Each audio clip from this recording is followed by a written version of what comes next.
So I'm going to ask folks if you would just go ahead and mute yourself for right now. That would be really helpful. And I'd like to say welcome back to Chi Talks. Today is May 12th, 2022. I'm your host, Vicki Delajoyo. I'm really excited to welcome our three guests this evening, Francesco Garipoli, Tom Rogers, and Josie Weaver, who are going to be discussing Qigong healthcare and how Qigong can support Western medicine. So for those of you who are coming to Chi Talks for the very first time, yay, I'm glad you found your way here.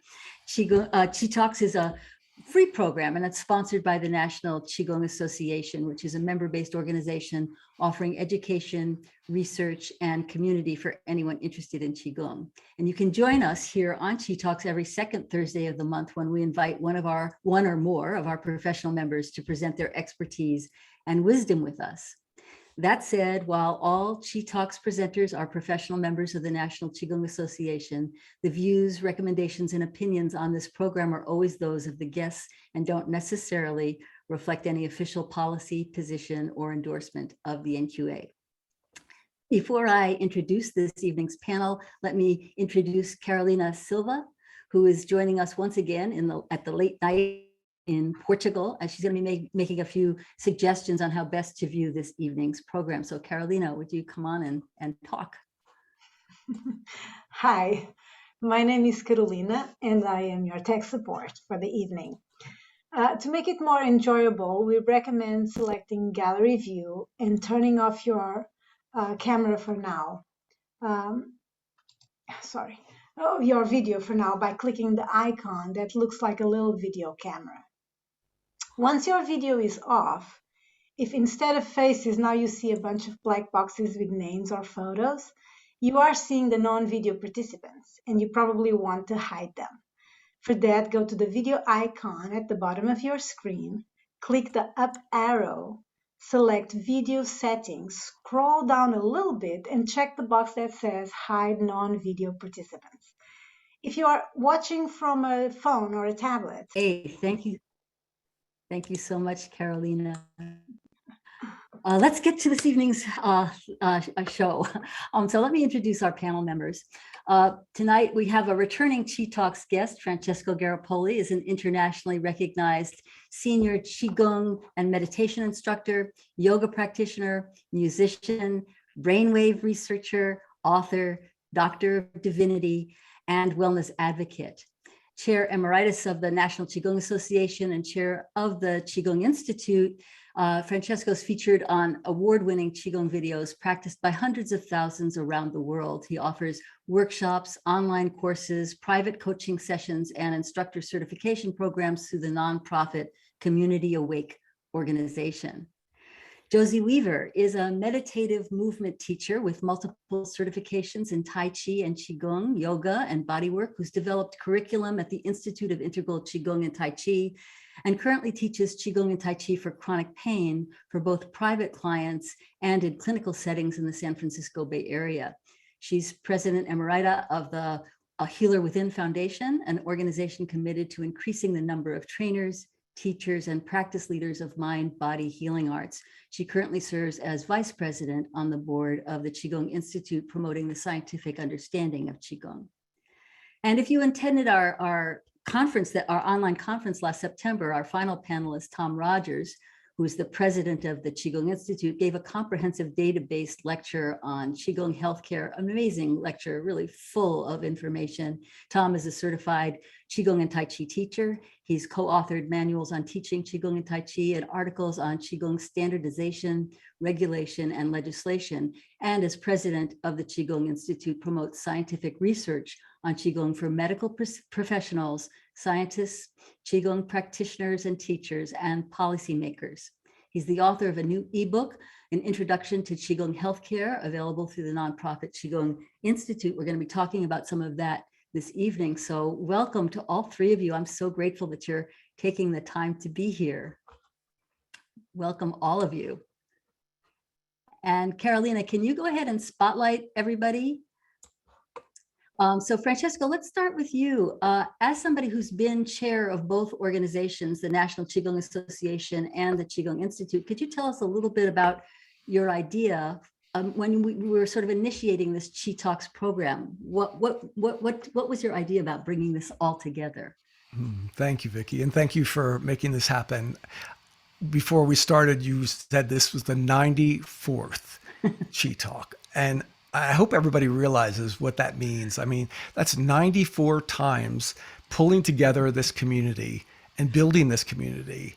And that's why we're here tonight, because we have a community.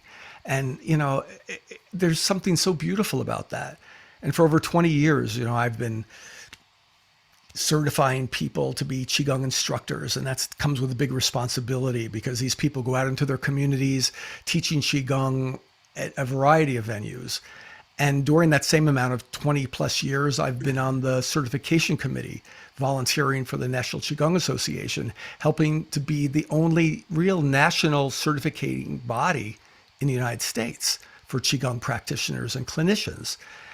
And then as the chair of the Qigong Institute, we have the piece I always thought was the missing piece, and what's so important about tonight. And I think you'll all understand where I'm coming from, and in agreement that what the Qigong Institute offers is the scientific, research-based information that makes those other two offerings, the certifying of teachers and the certifying of clinicians, so important.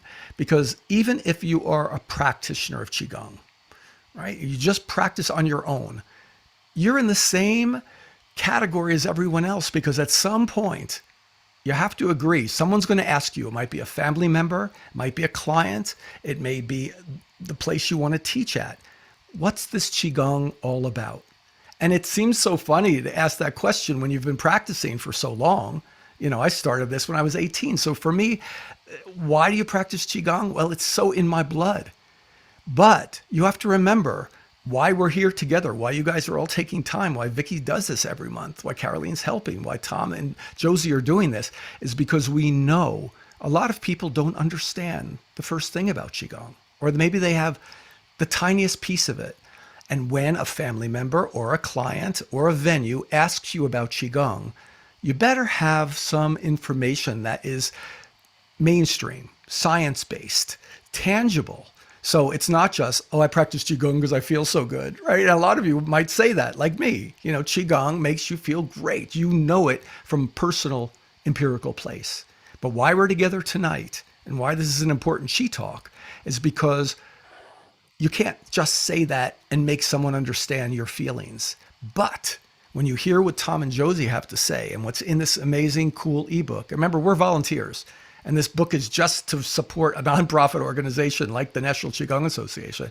So we're all here because we care, and that we know if healthcare is going to change in America, in the world, you've got to meet it where it is. That means you've got to have science-based, peer-reviewed, good studies that can help a person who's on the fence about Qigong say, I didn't realize it did that for your heart. I didn't realize you could use that to reduce stress in such a quantitative way. So even if you're watching tonight and you're here because you love Qigong, this is about upping the game and learning a language so we can really spread this in a practical and tangible way to people who can benefit from it. So that's where my heart is on this. Thank you so much. From your heart to ours, Francesco. What a beautiful introduction. I appreciate you. Tom, let me ask you, let's just start out with the Qigong Institute for folks who are either part of the NQA or Qigong practitioners themselves, or may not have heard of Qigong Institute. Could you tell us a little bit about the purpose of the organization, what its primary mission is? Well, the primary mission of the Qigong Institute is to promote the scientific understanding of the basis of Qigong. And it was started by Dr. Ken Senser, who completed a very successful long career as a materials scientist at Stanford Research Institute in Menlo Park, California in the early 80s. And he had like over 70 papers and a number of patents. And so he retires, and then he goes, boy, I'd sure like to find something that would satisfy my intellectual curiosity. So it took him a little while, but he I don't know how he did it because he never told me, but and Effie didn't either, but he ran on to Effie Chow somehow. And Effie turned him on to Qigong, and he said, wow, this is very, very interesting. So he looked at what research was available, and there wasn't that much Western research available. So he looked to China, and China in the end of the late 70s, early 80s, started to do Western style research on Qigong. So Ken attended conferences, and he got conference proceedings, and good news, bad news. The bad news is the conference proceedings were in Chinese, but the good news is that the abstracts were in English. And so Ken went and transcribed about 840 abstracts and put them in an online database with a few other abstracts. And so by 1996, he had an online database, first one for Qigong, and one of the first online databases for anything medically oriented. And he wrote a seminal paper, Anti-Aging Benefits of Qigong, in 1996. And so he was reporting on Qigong research for hypertension and cardiovascular function, cancer, bone density, stress, a lot of things that would go against your ability to age. And interestingly, one of his key findings was that Qigong plus drugs was more effective than drugs, but it wasn't that clear why. So the interesting thing is that since then, and especially since the turn of the century, the research has made it very clear how and why Qigong is so effective as a health practice and as a biopsychosocial clinical therapy. And this is something that we've sort of summarized in this ebook, and there's like 120 papers that give the details on that. Thank you, Tom. Josie, let me just bring you into the conversation here. How did you get involved with the Qigong Institute? Yeah, it's kind of a great origin story. And thank you, Tom and Francesco, for being here. And of course, Vicki, thank you for the question and for hosting Qi Talks. So I'm coming to the Qigong Institute as a lover of information. And one of the things that I really wanted was to deepen my practice. And just as a teacher of Qigong, as a teacher of meditative movement, really wanted to go deeper. And that included, serving more people, but also understanding what is it that happens when you do Qigong? What is it that happens personally? What happens physiologically? What happens spiritually? So Qigong Institute has had this enormous growth over the last 25 years that Dr. Ken Sincere founded it, created the database of abstracts, and then our wonderful Tom Rogers, president of the Qigong Institute, has populated that database year after year after year since, I'm going to go on a limb here, Tom, 2008, was it? Yeah. Yeah, when you started to really collect. And so 1,000 articles, 1,000 abstracts turned into 16,000 just over the years, right? So just think about that, just being that surveyor of the land, watching the landscape in terms of what is the research that's coming forward. And one thing that's happened is that there's been more research coming out. And so, gosh, if I really wanted to deepen my practice and my teaching, I came to the right place. And Tom and I know each other just from the circles, right? From the NQA conferences, from Dr. Roger Yanka's Institute of Integral Qigong and Tai Chi, where we both studied and developed curriculum together. It started to be this thing where, how do we get more information? And then how do we share this? How do we share this information? And lo and behold, I started to reach out and teach at a chronic pain for a chronic pain audience.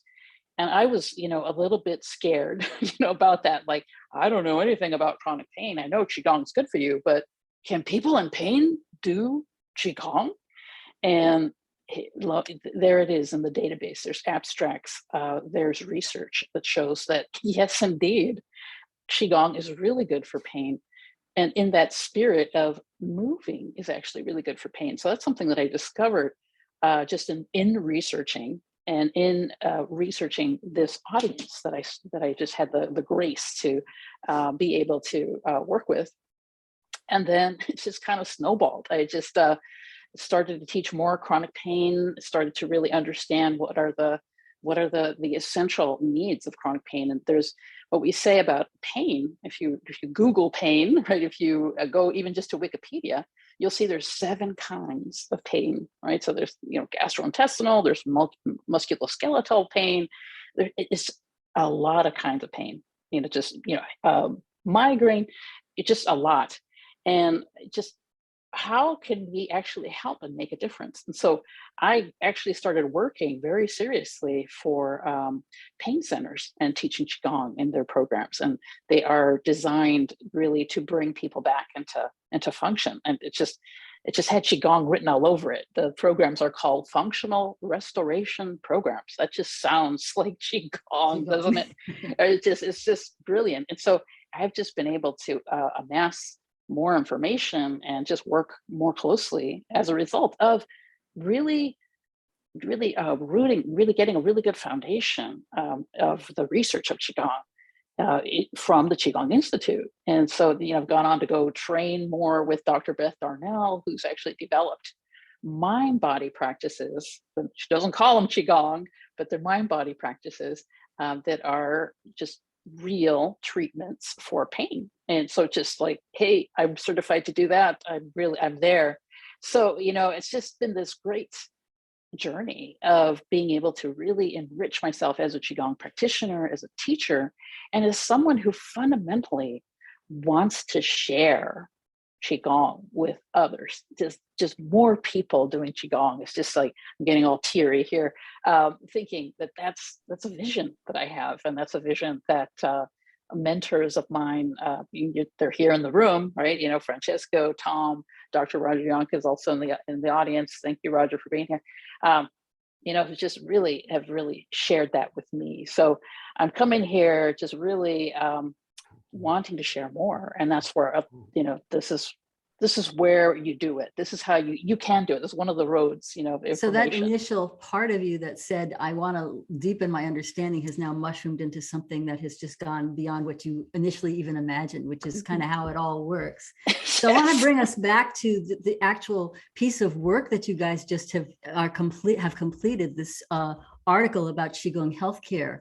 So I'd like to ask you, maybe Tom, what was the need or the needs that you saw that prompted, this is a significant amount of work that you put in. I've had an opportunity to look at this. Tell me a little bit about what was the need or needs that you wanted to meet when you started this project? Well, there were a couple. I already mentioned the research, but another one was about 3 years ago, a new organization popped up, and they said, we're going to start standardizing and regulating certifying teachers. And Josie and I wrote a comment on their paper and said, well, you really need to consider these other things. And at the same time, not too much after that, we started seeing issues with legislation, and Tom Bowman with the NQA and the legislative committee is doing a great job of staying on top of that. But what we saw was that both of the organization that popped up, as well as so many different states, legislatures and legislators were not informed by the science. They just didn't have a clue. And so we really wanted to inform them, just to give them, here, take this, read this, and it's going to explain what's going on. It's going to explain what Qigong really is, because there's a lot of misinformation about it. So that was one really large reason why we wanted to do it. But another one was in 2020, the National Center for Complementary Integrative Health, NCCIH, held a public forum for their 2021 to 2025 strategy. And so the Qigong Institute provided input to that. And we're very happy to see that it ended up, Qigong and Tai Chi are actually mentioned by name in the strategy. So that's pretty cool. But I think what's more significant is the new head of the NCCIH, Helene Langevin, who used to be at Harvard, has really done a great job in steering the organization, I think, in a really exciting direction, which is a focus on mind-body practices. So number one, it's a focus on mind-body practices. And number two, it's this idea of whole person health. So it's moving beyond the biomedical model to what's called biopsychosocial model, which adds in the psychological and social aspects of health, which are huge. And included in that is really self-psychotherapy, which is the realization that Qigong is a practice that's really saying, hey, you need to change your lifestyle. You need to change your behavior. And that's pretty cool because the science explains how and why that's happening. And so there's this new term to cover that, which is interoception. And we can talk about that in more detail, but all of that's covered in the ebook. And it's good to see that both NCCIH and the Veterans Administration are wholeheartedly pushing this idea of whole person health, which includes getting the person to take responsibility for their own health care. You have any thoughts about this, Francesco? You're looking contemplative. I'd love to hear what you're thinking. You know, it's funny because you could say now is the time for this, but I remember back in the early 90s, you know, I'd met Ken Sancier back in the early 90s through Effie Chow in San Francisco. And here's this guy who cares. He's a scientist, you know, from Stanford, head of the Stanford Research Institute, you know, very linear thinker. And he's got his collection of information and had it on a DVD at the time. And he's passing them out one at a time. And people were so interested in this. And I'm thinking, you know, we've got to get this out to more people. And I was consulting Mount Sinai Hospital in Toronto at the time and teaching Qigong there. And it was fascinating that they canceled the classes I was teaching and then sat me down. I'm thinking, oh my gosh, what's wrong with Qigong? Wasn't anything wrong with Qigong. The doctors said, we need to have classes for us first. So I shifted the whole presentation to the head of departments of oncology, psychiatry. You know, it was unbelievable. The neurology departments, these people were so interested in Qigong. This was 25 years ago. So this will always be something that is coming up into consciousness and dropping back down. We're lucky now we're back up into consciousness again. I think this last pandemic situation has really woken people up to what are alternatives to helping us? What are the things that can give us an edge? And when you look in the data, just like I did with Dr. Sancier's little DVD at that time, and I said, we got to bring this online. And that's why he actually brought me on. I think I was suckered into helping to make the transition. As he was transitioning out of his body, he wanted to transition his legacy. And that's why I asked Tom to get involved. So we all knew it though. No one could say no, right? Because you know, if we have a database, and I know many people don't want to look at computers and deal with this. You want to just feel good about Qigong, but trust me, go to the database at the Qigong Institute. It's free. You'll see how this ebook came out. It all came from this database. And when you type in something that's meaningful to you or your loved ones or your clients about an ailment, you might be blown away to see how much research is out there that will support why a mind-body practice like Qigong can help. Just like those doctors at Mount Sinai Hospital were blown away. And they had to deal with their own personal constructs about how to face their patients and how to face their own issues. So I think this is what's so exciting now. We've upped the vibration to a level where there's so much good information. If you read this ebook, you'll see that you can apply it in a practical way. And I think that's the key here. How can we help people break out of that mold of going immediately to a doctor, immediately taking medication? As Tom already said, even if you're doing that, the research is solid that a supportive Qigong practice can reduce your need for medication and help you find a trajectory to get off of it. So this is the promise, why we're all in this. It's beautiful. So Tom, I know we don't have a whole lot of time, and that this book is actually, it's really a solid piece of work. Tell us a little bit about what's actually in it, that people can, have a little bit of a sense of it before they run out and get it. Well, it's sort of a greatest hits, actually. It's 120 of my favorite papers that really explain what the basis of Qigong. So there's so many examples. Can you headline those greatest hits? What are the headlines? Yeah, well, the headlines, right. Well, first of all, the autonomic nervous system. So, in 1975, Herbert Benson comes out with his relaxation response. And I think people are really familiar with that. What they don't realize is when it first came out, it didn't have any breathing involved with it. So it was just basically sort of mindfulness light. But it turns out the research now says, well, you do breathing, diaphragmatic breathing, and you're going to activate your parasympathetic nervous system. And now, I'm imagining for you, Josie, that's exactly the kind of work that you were then applying in the chronic pain issues. Is that right? Absolutely. And in fact, there is hard data. There's real data, that says that when you are spending time regularly in those great autonomic states of relaxation, which we all know that's relaxation, you actually experience pain less. Your sense of pain changes. And of course, you couple that with your positive thinking and your belief that in yourself, that what you do makes a difference. And wow, you're on the road, to functioning again, or returning back to life. It's just amazing. But yes, total application of that very principle. So I know I interrupted you, Tom. I invite you to finish your thought and then tell us other greatest hits. Well, yeah, unfortunately, as you probably know, I could rattle on for another hour about the greatest hits, but well, you are an encyclopedia in and of yourself. So I'll just say one other thing about the autonomic nervous system, and then maybe get on to one other thing.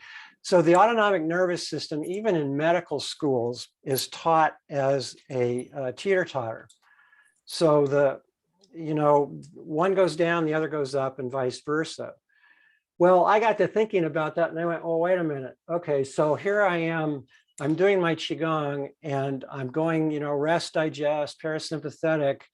But wait a minute, I'm doing Tai Chi at the same time. Now, how's that work? Well, it turns out that the autonomic nervous system is not a teeter-totter. You can have any combination of percentages of parasympathetic and sympathetic. And that gives you a whole lot better idea about the way it actually works. Now, I love that. thing, it's so much. It really allows for the complexity of what our experience is, as opposed to the sort of fake binary, right? Yeah, that's awesome. So what else? Tell us. Okay, well, I'll just throw one out here. Oxytocin is the neurotransmitter of interoception via the vagus nerve. So that's a lot of terms. You may need to slow down a lot of terms, but the people who like that kind of stuff will probably like it. So the thing that's really impressed me about, one of the biggest things that impressed me about the research is, first of all, you start with mindfulness, and everybody's good on mindfulness. Okay, but mindfulness gets you the present moment awareness, present moment experience. It's your perception of present moment experience. And everybody goes, great, that's good. But there's a whole lot more to it, because if you start looking at self-care and you start looking at health-based care, healthcare for the person, you've got to go beyond the mindfulness. So what does that mean? Well, it means that you listen to what your body's saying, and people are familiar with that too. Oh yeah, I know about that. Well, it turns out that your brain's got a model of your experience, and it compares your present experience that's coming in through your mindfulness with what your model is. And when there's a disconnect in that, that is associated with disease. And that whole process has been given a term, and it's called interoception or interoceptive awareness.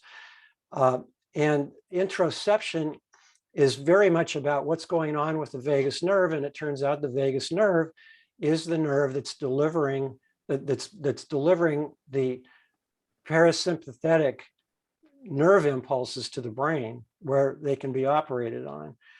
So I think that's probably like the biggest things that I've found with regard to the science is what's going on with the autonomic nervous system and the interoception. And so in this ebook is the sort of the concept, and then it's the data that supports that, the scientific data that supports that concept, which is then allows us, those of us who are trying to share about Qigong, a little bit more around how we can really base this on something that's a foundation that speaks to a Western model. Is that correct? Is that how you? Yeah, and another thing about it that I found really interesting about this neural modeling of your experience, everybody goes, oh, you What know, does neural intuition is so modeling mean? great. Wait a minute. What does neural modeling mean? Well, it's what I just mentioned about the fact that your brain is developing a model of your experience. Right. And when you feel something, it compares what's coming in through your senses with that model, and then it acts on it. So that kind of explains the way intuition works, because you sort of have this feeling, well, okay, you've got this model that says that when this happens, I react this way. Okay. So you want to break that and say, wait a minute, I want to spend a little bit more time analyzing what decision I'm trying to make here so that I might actually make a better decision, which means in the case of medical, I don't go down the path of, oh, I'm just going to be traumatized or I'm going to be depressed. I'm going to go, wait a minute, maybe I don't need to feel that way. So that's really So you're really kind of unlinking some of that neurotransmitting information, how neurotransmitting goes, right? You're breaking that. And it's helping with realigning it. emotional regulation as well. Josie. Yeah, I wanted to add to that because this is a really critical piece that, you know, we have our sensory apparatus, which is like taking the world in, but then there's a whole communication process that's happening, and what's included in that process is also our very own thoughts. So you can think about our thoughts are like input into the system, so to speak. And then, you know, then there's a result that happens. And that's that unlinking that you're talking about, Vicky, where now there's a conscious awareness of what is actually happening. And that Tom used the word self-regulation. That's the very skill, right? That's the skill we want to be able to actually have the experience in life, but not be overwhelmed by it, but actually to understand it, to actually be able to have social interaction and understand each other and that sort of thing. You know, that's just like, wow, this is real practical. This is really practical information. It's a foundation for empowerment, really, what you're talking about. It's like how we are actually empowered in making choices. You're nodding, Francesco. What were you saying? We're going to add something? Yeah, no, it's true. And we've all been trained in our Qigong practice, and we know a term called Yi, right? Y-I. And Yi is literally bringing qi to mind. That's what it means. It's not your mind. If you go back in the etymology, the Chinese etymology of that word, it means bringing qi to mind. So that means your thoughts activate qi. And we've been taught these things, but when you could look in this ebook, for instance, or in any of the research, you can see the quantitative and qualitative analysis. That means the quantitative is the numbers, the biometric data and stuff, and the qualitative, how a person feels after practice. And when you see the combination, it makes it human.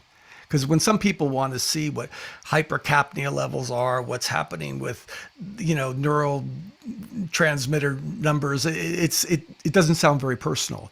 But when you realize, I can activate functions in my body at a higher efficient level. This is what we've always been taught in Qigong. This is the promise of Qigong.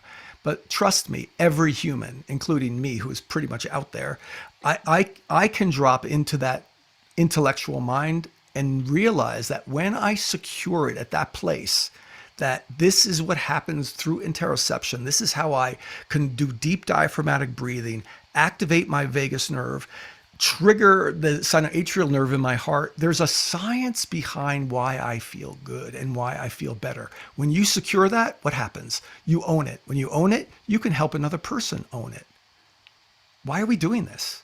Right? I mean, I might be a hermit on the mountain, but I can't stay here too long without being driven to go back out into the world. And whether it's my family or friends or clients or students, and every little bit of information you have. That's why Tom has worked so hard with this. Josie's done a tremendous job to edit this ebook.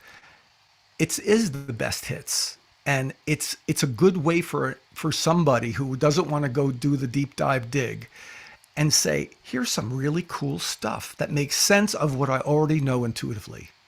It's fantastic. It's fantastic. That's it, Vicki. This is where we're going with this. Yeah, it's very, I mean, thank you so much for doing what you've done to make this happen. So the next question is, how do we get access to this book that you've created?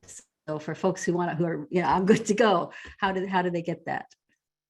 Well, they can go to the website, the Qigong Institute website. And I think first, just look at the preview. There's a preview available. And the link to that is on the homepage. And Carolina, would you go ahead and put that link on to the chat for people, the link for the preview? The link for the preview, or there's also on the homepage, there's also a little donation button. And if you click that, it goes to the donate page. But on the donate page, there's also a preview you can look at to get an idea of, I want to do this. And then you can go ahead and get it. You can get. So when you make a donation, you can get the whole book, yeah, as opposed to just the previews. As a PDF, correct. Yeah. And trust me, we had a lot of issues around this because we're all volunteers for a nonprofit organization. So when it came out of this ebook, the first response was, wow, we have to give this away to everybody. And then we sat down and got some counsel from other people too, and thought about it and said, there's value to this. And people need to recognize value, and the organization has a lot of expenses, so that my job as chairman, I could whine about that, keeping a website going, paying for all those expenses. Even though we're volunteers, people know there's costs. So all this, every single penny, goes to support keeping this library growing. Tom doesn't get any remuneration from it, but sometimes we incur expenses to get more information, get more documents. So by giving a donation creates reciprocity, right? Exactly. You're giving and receiving. And it allows this body of knowledge, it's a living library, to grow and to stay sustained, because it works with the NQA, like I said in the beginning, in a critical way. If NQA is community, how do you feed a community? Well, with supportive energy, and information is energy. Absolutely. Well, this is great. So I think it looks like in the chat we've got those links. So please go ahead and copy that and run, don't walk to the website to get this incredible resource, that the generosity of creating this and making it for a donation. It can that is absolutely very generous already. So let's reach deep into our pockets for this.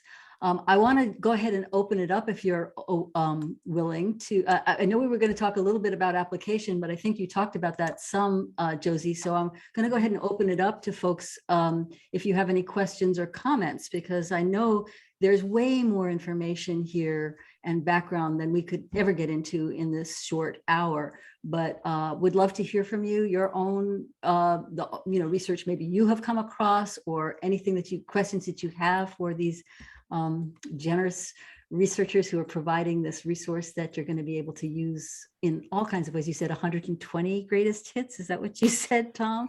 Yeah. That's huge, right? That's huge. So I'd love to hear from any of you. If you just go ahead and raise your hand, and I'm going to ask you, Carolina, to help me monitor that. Raise your hand. Even a question, Vicki, about a particular, ailment or illness. It could be a really nice way. Somebody's curious about, hey, how does Qigong work with that? Yeah, or what kinds of research is available for such and such. That's exactly a great idea, Francesco. So let's see, anybody go ahead and raise your hand, and let's go ahead and start that conversation. And again, if you have stuff that you also want to share from your own research, maybe you are a researcher yourself, we want to hear that. So we've got Faye here. Hi, Faye. Go ahead and unmute yourself, and let's go ahead and turn on your video if you would, so that we can see and hear you. There you are. Hi. Well, it's great to see all of you, and I want to thank the panel and Roger for saving the Qigong Institute, because like you, Francesco, I met Dr. Sansara through Effie Chow in San Francisco a long time ago and got the DVD. I was all excited because for the last 25 years, I have introduced Qigong to major medical institutions here in San Diego, big hospitals, oncology clinics, trauma centers, et cetera. So it's a whole variety, and substance abuse we cover.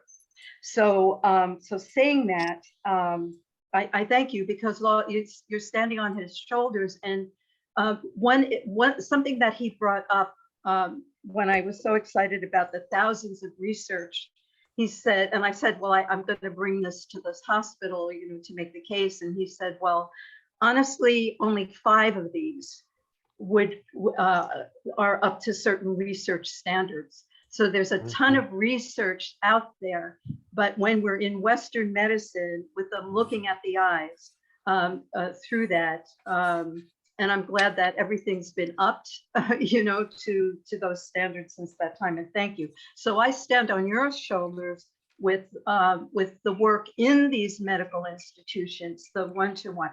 So saying that, and I will get to a question, but there's 2 aspects. There's 2 questions that I have in particular. One is when you're in there. Okay, so I've got your research, made the case, I'm hired. And so I'm starting the classes, there's all these different things. So there's 2 aspects. One, charting. Now there's different, when you're in these medical institutions, they have some ways, oh, we have yoga, we got this vast array of things to do. You choose the ones you want to do, and they put it in a big category. The ones that I'm involved with are part of a patient's treatment plan and get charted. So this is a whole different area.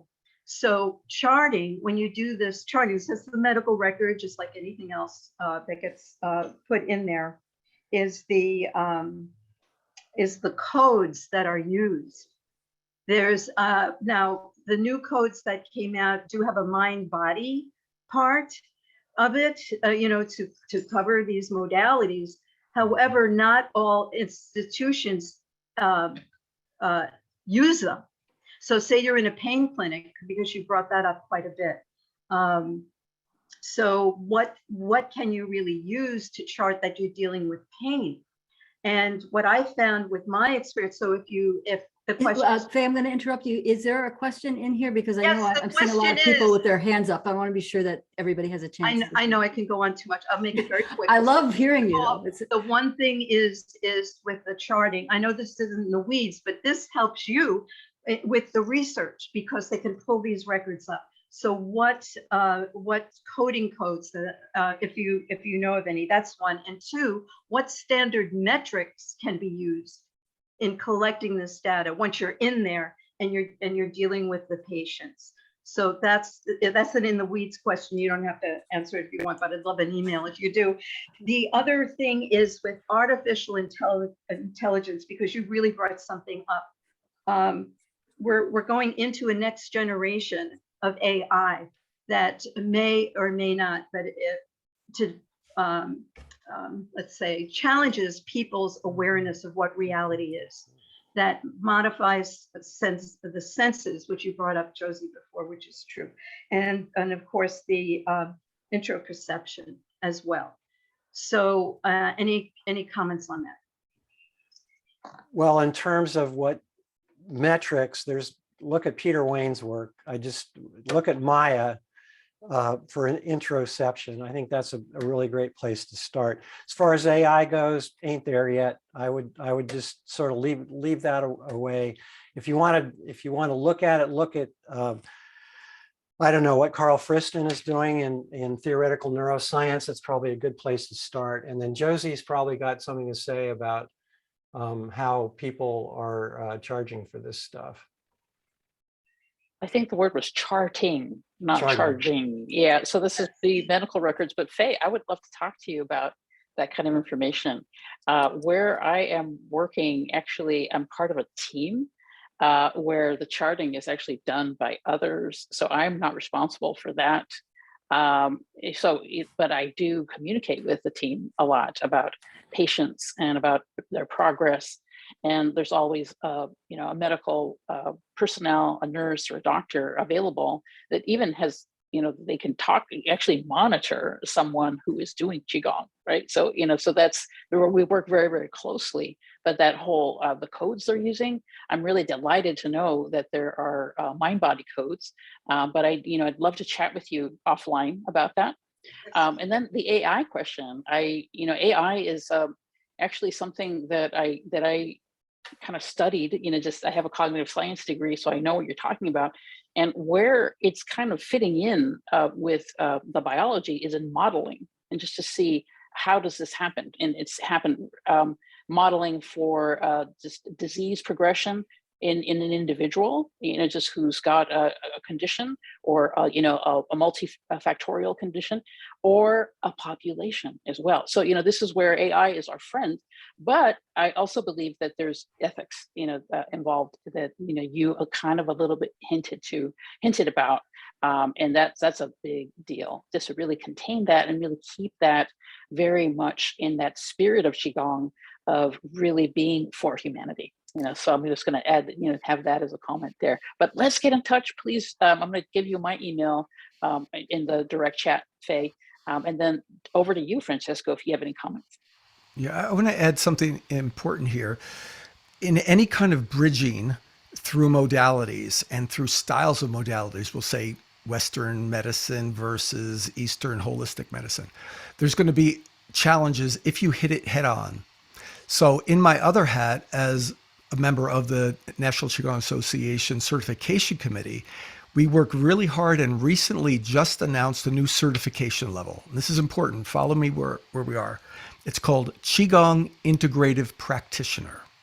And this is a certification level for a person who doesn't have their banner out as a Qigong healer, looking for a code to be charting their billing hours. This is a person who's got sufficient Qigong training. And as a Qigong integrative practitioner, you might be a functional medicine doctor. You might be a body worker. And now you bring Qigong into the Western system, ninja style, which is always the way I think is going to work best. And so our goal here, and you're going to hear a lot more of this about this from the NQA, is helping people realize there's a certification level, understanding the hours. It's quite demanding to get the accumulated hours for this, but then you're backed by the NQA to go out there, and whatever practice you're licensed for and you can bill for, you've got this Qigong piece now that is helping to, guide you to a different way of treating. So I think this is the promise of the future. Thank you so much, Faye. I'm going to go ahead. I have a whole line of people, and so I'm going to ask folks if you can keep it relatively short. I mean, we may go over a little bit, but I like to honor people's time. So thank you so much, Faye, for this is provocative conversation. And go ahead, Roger. Welcome. It's good to see you. You're muted still, so I'm going to ask you to unmute. Hi, I'm at this energy psychology conference today, and I led a workshop for these people. And one of the doctors asked me, because I was talking a lot on the terms that Tom was using, and so here comes this emergency medicine doctor asking, yeah, but I get all that about the neurophysiological and so forth. But what about this Qi thing? I'm all excited about the Qi. And I'm wondering, first of all, this is very much like a Qigong conference. These people are all up into it. And so Tom, could you just mention a little bit about, have you finally just, shall we say, surrendered to the fact that the best way that the Western world can talk to itself about these things is to use these neurophysiological features Or is there anything in the hits that actually references something that we could call energy? Well, I've been thinking about writing a paper on Qi, but the more I think about writing it, the more complicated it gets. The interesting thing is that in a lot of research I've seen, peer-reviewed research, they talk about Qi, and they it's right there point blank in these papers, and I'm stunned when I see that, because I mean, it's Western medical research, and they're talking about Qi, but they don't say really what it is. They say what it is in Chinese terms. And so I was thinking about, okay, I'll write a paper about it. And then you immediately have to get into bioenergy when you do that. You have to get into that. And you've got all those different types of bioenergy. And not only do you have all those different types of bioenergy, but when you get into like modeling, like we've talked about, neural modeling, all of a sudden you get into talking about information. So how is information transferred? And you go, oh, well, let's see, photons, they can transfer information, and electromagnetism can. And, it's so complicated, it's unbelievable. So the easy way to do it is say, well, Qi's energy and bioenergy is a real thing. And, see if you can get away with that. And if you can't, wow, I don't know. It's a little kind of cutting edge at this point, trying to explain that to people. Thank you, Tom. Thank you, everybody. Thanks, Roger. Louisa. Can you hear me? Yes. I have a quick question for Tom, and it may be unfair, so you may not want to answer it. But we've had this discussion before, and with all the research that has been added since we had our discussion, which was probably 5 years ago, would you say that Qigong is being researched more than yoga at this point? Well, I would immediately go to PubMed and do a search and then see how many of each I come up with, I mean, that would be the way to find out, just absolutely. But I do look at some of the yoga stuff, and it's not the same quality for the most part. It's not the same quality as Qigong, although it's probably, I don't know, reasonably similar in terms of the amount. Although I look at Qigong more, so I'd have to say there's more Qigong. But if you talk about Tai Chi, then yeah, there's a whole lot more Tai Chi, and Tai Chi is at a higher standard for sure.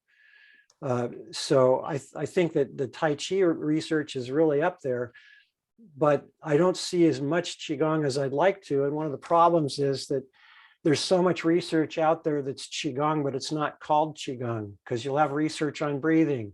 You'll have research on mindfulness, and that's all Qigong, but they don't call it that. So the researchers who are strictly biomedical will not go along with you on that.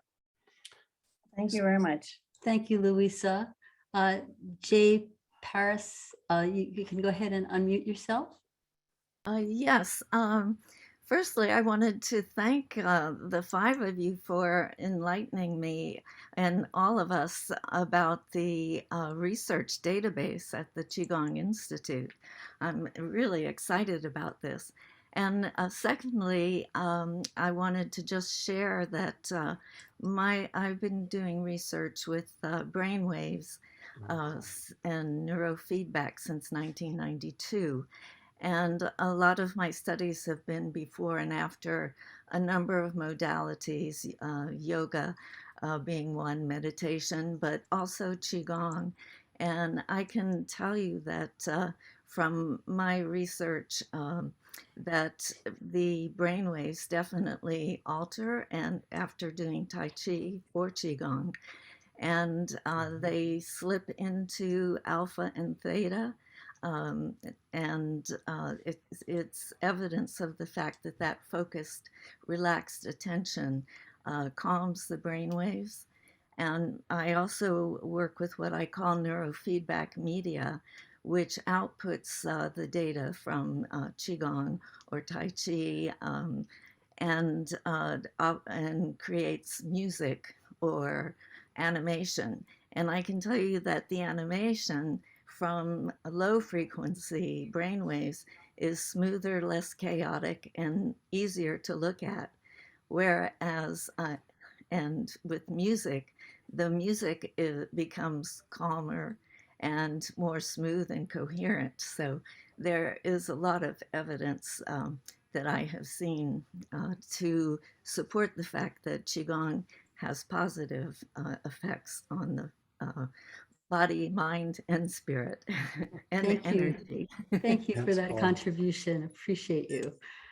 I do want to say a few words about the NQA. We have one more person though, so I'm going to go ahead, Karen, ask you to go ahead and unmute yourself. And if you can make it a little bit short, that would be great. But if you can't, you can't, and I'll go over. try. Yeah, so just real quick, I just actually have one comment and one quick question. Just about the charting, it's a very interesting question for me. I'm actually a physical therapist, and what I've done in just, I don't know, just throwing this out there if it adds to the conversation at all, I don't know. But I find that, you know, if I can break down the Qigong movements in a very physical way, even though I know a lot more is going on than just the physical piece, just for the purpose of charting as a PT, you know, I really look at the, you know, the physical movements of the, you know, the different body parts and things like that. But I almost always would incorporate some words about like relaxation, deep breathing, and things like that. And sometimes I get brave and I even write the word Qigong in my notes, you know, and sometimes I'm scared to do that. Like, oh, the insurance won't pay for it if it's Qigong. It's supposed to be physical therapy.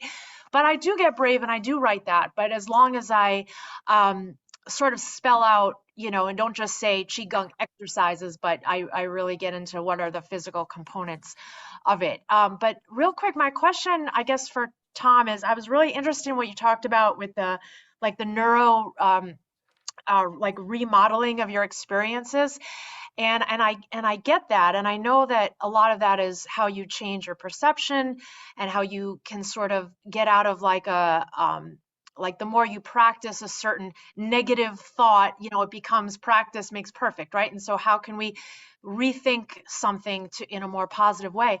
So my question is practicing Qigong like just setting up the environment for that in your body, like just the fact that it's, you know, putting you in such a relaxed state that it allows you to sort of remodel some of these negative thoughts, for example, or is there something else to it? Well, it's not just the relaxed state, because look at an Olympic athlete. They are in the flow state. So I would think in terms of flow state, but also your perception of the flow state. And your perception is going to give you it's your perception of what's going on is doing the remodeling. So you have to provide some perception of what you're doing. It's not just the relaxation. And I wanted to make another comment about what you said about PT, because we didn't say this earlier. The American College of Sports Medicine, 70,000 professionals who are involved in sports medicine, 70,000 people around the world, that organization, 10 years ago in their position statement, which comes out every 10 years, added Qigong and Tai Chi, and they added them for cardiorespiratory, musculoskeletal, and neuromotor function. So here you have this humongous PT organization basically recommending, prescribing Qigong and Tai Chi, and that's a big deal. So I would think that since you're in that field, that might actually help you when you're writing your whatever you're writing about the patients. That should carry some weight with that. Thank you so much for speaking up. I'm going to go ahead and just talk we're just about out of time. So I just want to take a moment to talk about the NQA, which is the sponsor of Chi Talks. And I want to invite you, if you haven't already joined our mailing list, to go ahead and do so. And you can do that by going to the website, nqa.org. And the reason to do that is so that you can be the first to know about upcoming presenters and topics for Chi Talks, as well as getting information about upcoming live and virtual events and recent research.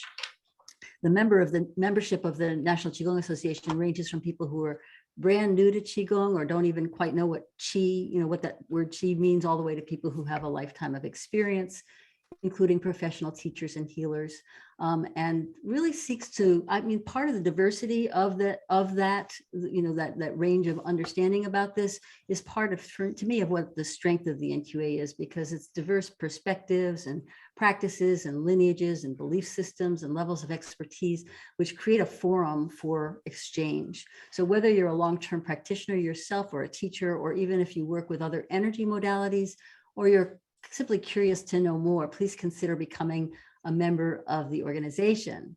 And what you get if you do that? Well, their benefits include a special members-only discount prices to attend live and virtual conferences and events. This is an incredible community opportunity when we are together, whether even online or in person, to really connect. We had a wonderful conference last September and some mini conferences the year before. So you'll have discounts on all of that. So that'll kind of pay for your membership. You'll also have unlimited access to a huge archive of Qi Talks programs. Like Francesco said earlier, this is the 94th program. So it's really only available to the membership. And, when we, I'm going to sort of name just some of the people who are on the Qi Talks. We've got other Qi Talks with Francesco.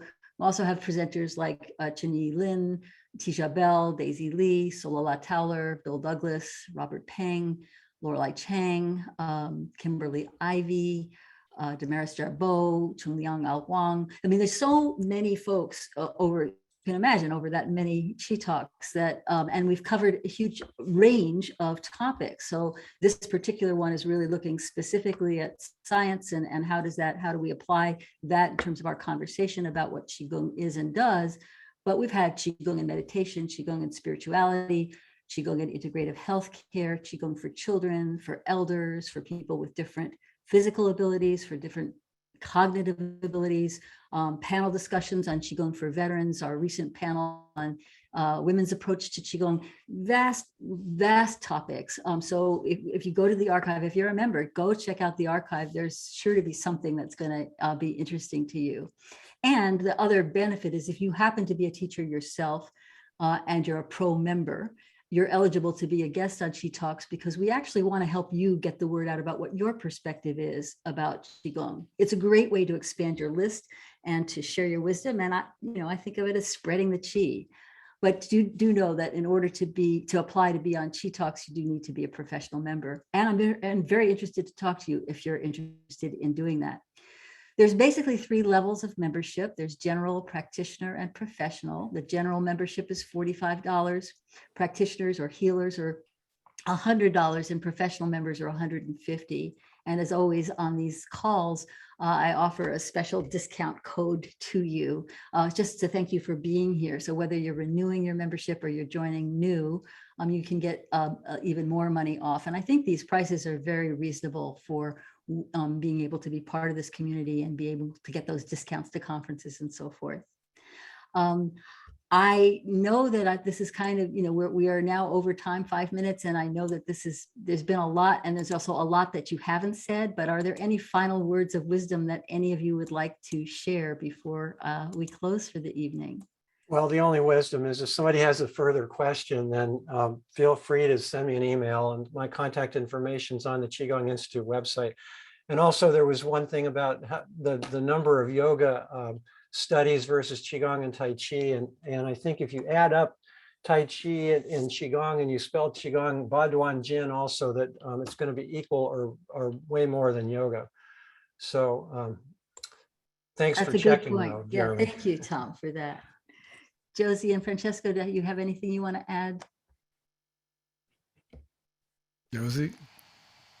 I'm going to say, enjoy yourself, really find that place of peace and calm in your own system, regardless of what's going on or because of what's going on all over the world, and find that calm and share it with somebody else. Beautiful. Vicki, thank you so much for making this happen. Caroline, thank you for your background work. And thank you everybody for making time tonight, because this is what community is all about. And there is such a power in this field of energy that we have No matter how you label it, no matter how you quantify it, there's something you feel in your heart when you join community and you recognize you're not alone. And it's this power of connected, combined energies that we have in this field together that's going to really make the difference in the world. And the world's changing fast, and it's required now more than ever we come from a heart resonance space. So Vicki, thank you for living that heart resonance and for all you do to bring this community together. Oh, thank you so much, Francesco. And thank you. I also want to add my thanks to all of you for joining for this evening's Chi Talks, and to let you know that next month on June 9th, we're going to be hosting another, I think, very special program with Larry Parker on the topic, The Tao of Seeing in the Dark, a perceptual approach to adaptive Tai Chi and Qigong beginner's mind. As a visually impaired practitioner, he's blind and a teacher of Tai Chi and Qigong, Larry's going to share some unique insight vis-a-vis how a visually impaired person approaches managing their life, their energy, and learning process specifically tailored to Tai Chi, Qigong, and other martial and healing arts. He's a certified instructor in the Universal Healing Tao, as well as a certified instructor in the IIQTC in the areas of Tai Chi Easy and medical Qigong, and has over 50 years of experience in the internal arts. His areas of expertise include holistic health, healing and wellness with a focus on transcendental and ascension meditation, integrative nutrition, martial arts, and related disciplines. So please put June 9th, 8:30 p.m. Eastern on your calendar tonight so that you can join us for what I'm sure is going to be another mind and heart expanding conversation. And in conclusion, I just want to give a quick shout out of thanks to our Chi Talks team, Carolina Silva, Lauren Thomas, Louisa De Castro. Couldn't do it without you. And thank you all so much again for being here. Until next time, be well and let the Chi flow. Bye-bye.